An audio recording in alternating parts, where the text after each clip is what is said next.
Welcome back to Originality Check, a series where we take a look at the coasters of a park, past and present, and judge them based upon originality. To determine the originality of a coaster, there are 3 points to check off. One being that the coaster originally opened at the park and was not relocated from another park. The second being that the coaster was not a cloned model. And the third is that it has an original name. I'll also give bonus points if the coaster has some significance to the amusement industry, or made some sort of major accomplishment or record. At the end of the video, we will add up all the points to determine the originality of the park.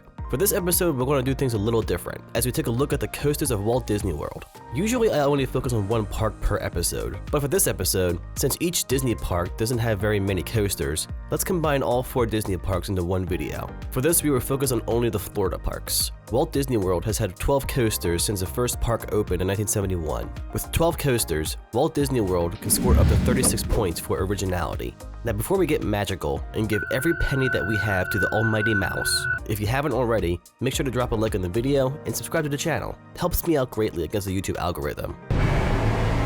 Dude, why are you wearing that? Take that off. You know Disney doesn't mess around with the copyrights in their IP. I'll give you something even better. Here, have this. Well, even more reason for you guys to drop a like in this video. Help me out here.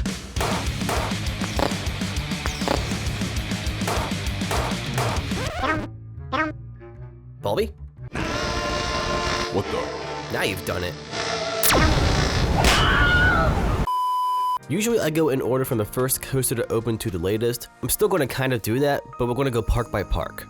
Let's start with the first park to open, Magic Kingdom. Space Mountain. This indoor aero coaster opened in 1975. It also has 2 separate circuits, Alpha and Omega, so it will count as 2 sets of points. We count it as 2 coasters in our coaster count, so I'm doing the same here. Space Mountain is one of the most fun family coasters out there in my opinion. Being indoor and in the dark, with all the janky aero transitions, make the ride feel so much more intense than it really is. Especially for the Halloween party that they do, and they turn off all the lights inside. It is 100% pitch black. This is honestly a terrifying yet amazing experience. Call it the trimless voyage of Disney. Space Mountain did originally open at the park. While each side of the ride are technically clones of each other, no other clones exist of these, so I'll give each side a point here. As for the name, there are a few other Space Mountains at other Disney parks, but this one came first, so it gets the point. Walt Disney World starts off strong with a home run of points. 6 points for Space Mountain. Big Thunder Mountain Railroad. This Vekoma mine train opened in 1980 and is currently going under some major refurbishments, even getting some new age Vekoma track. I hope they update some of the effects to be like the one at Disneyland in California. The effects on that one are awesome. While this is a rather tame mine train, it's still fun, and all the theming and rock formations make this coaster very immersive. This did originally open at the park. While other Disney resorts have Big Thunder Mountain Railroads, or ones similar to this one, they are all unique in their layout, to my best knowledge at least. I know the ones in California and Florida have different layouts. If any of the other ones have the same layout as the one in Florida, this one came first, so it still gets the point. However, the same cannot be said about the name, as the one in California did open before the one in Florida, and they both share the same name. 2 points for Big Thunder Mountain Railroad.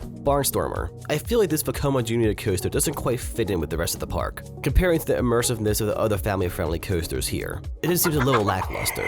I guess it's a good starting coaster for kids before they take on the other coasters at the park. Barnstormer did originally open at the park. It's labeled as a custom junior coaster. There are too many other Vekoma Junior coasters to try comparing them all to this one, so I'll just give it a point and assume they really mean it's a custom junior coaster. There's only one other coaster out there that shares this name, but this one came first. 3 points for Barnstormer. 7 Dwarfs Mine Train. Kinda silly for a park to have 2 mine trains, but the swinging cars in this one justify it. I honestly really enjoy this coaster. Sure, it may be on the short side, especially for the super long lines that it gets, but it's just simple fun, and the dark ride portion in the middle of the ride is neat. It makes for a unique experience on a coaster. 7 Dwarfs is also original across the board. There is a clone in Shanghai, but this one came first. 3 points for 7 Dwarfs Mine Train. Tron Light Cycle Run, the newest Disney coaster, opening in 2023, and took way longer than it should have to build. Despite that, it's a super fun coaster. The launch was much punchier than I was expecting it to be, especially for a Disney coaster. And the theming throughout the ride, queue, and the whole building is amazing. As cool of a ride as it is not completely original. While this coaster did originally open at this park, it is a clone of the one in Shanghai, so I can't give it a point there. As for the name, both versions of this coaster have different names. Even though it's only a small difference, I'll let it slide. It's not a Batman the Ride situation. 2 points for Tron Light Cycle Run. And that's all the coasters in Magic Magic Kingdom, let's go over to Epcot for their only coaster, and possibly one of the most unique and original coasters ever built, Guardians of the Galaxy Cosmic Rewind. This coaster really is an engineering marvel. Between the spinning trains, reverse launch, and amazing immersive theming, this is easily the crown jewel of coasters for Disney. Needless to say, it's original all around, but I'm also going to give it a bonus point for just being so unique and for being the most expensive coaster ever built to this day, carrying a hefty price tag of $500 million. 4 points for Cosmic Rewind, and that's all Epcot has to offer for coasters. So let's go over to the next park, Disney's Hollywood Studios, or as I still call it, MGM. There's only ever been 2 coasters here, the first one being Rock 'n' Rollin' Coaster. This Vekoma LSM coaster opened in 1999 and still blasting Aerosmith to this day, for now. I don't know what the latest rumors are, but I heard that this may be getting rethemed in Muppets. I could be completely wrong. If you know, let me know in the comments. This coaster is a lot of fun, and it's definitely the most intense coaster for the Disney Florida parks. It can run a little bit rough sometimes. Those over-the-shoulder restraints don't do any favors either. Hopefully when this refurbishment happens, they upgrade the restraints to the new Vekoma Vest restraints. That would be the best fix for this ride. Rock 'n' Roll Coaster did originally open at the park. There is an outdoor clone of it at Wallaby Holland, but this came first, so it snags the point. As for the name, there was one roller coaster that used to have this name before this opened, but okay, fine. By the slimmest margin, it gets the point here. 3 points for Rock 'n' Roller Coaster. Slinky Dog Dash. For some reason, Disney ventured away from old reliable Vekoma and went with Mach for this coaster. I guess they really wanted that super weak Mach launch. I guess that's fitting for here. I do feel this coaster isn't quite as immersive as the other Disney coasters, but it still has some decent theming all around. It just needs more shade from that Florida sun.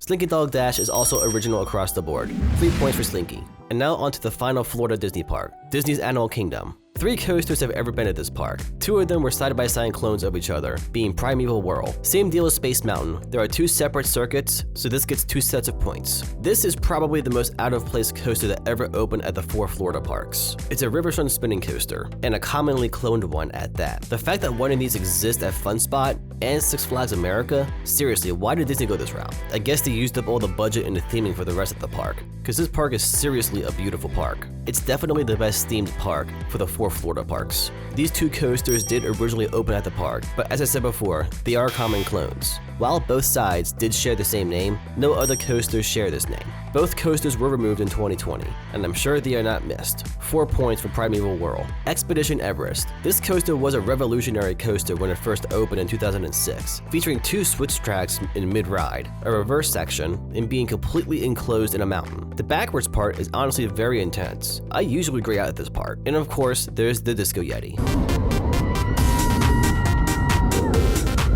Expedition Everest is also original across the board, and I feel it deserves a bonus point as well, as this coaster held the record for the most expensive coaster ever built for a long time, from when it was first built in 2006 all the way to 2019 when Hagrid's at Islands of Adventure beat it. 4 points for Expedition Everest, and that's all the coasters of Walt Disney World. There were 36 possible points to score, and all 4 parks altogether scored 32 points, plus 2 bonus points, making it 34. This gives the coasters of Walt Disney World 94% originality. I definitely expected Disney to score very high in this, being a pioneer in ride innovation and a leader in the amusement industry. I know Disney gets a bad rap from many coaster enthusiasts since it's more targeted to younger families. I grew up going to Disney, so it will always have a special place in my heart. I wouldn't be the coaster enthusiast that I am today if it weren't for Walt Disney World. I guess you could call Walt Disney World the spark of imagination for my love of coasters. I don't come here for the thrills. I come here for nostalgia, and I love every bit of it unapologetically. For coaster enthusiasts visiting Disney, just appreciate it for what it is, and take in a lot of the immersive experiences that the parks have to offer. There's so much to do at these parks and at this resort for people of all ages. And that will do it for this episode of Originality Check. This is the first time I tackled a whole resort of parks in one video. Should I do Universal next? Let me know in the comments. Alright guys, I wrapped the video up here. Hope you enjoyed it, and I'll catch you in the next loop.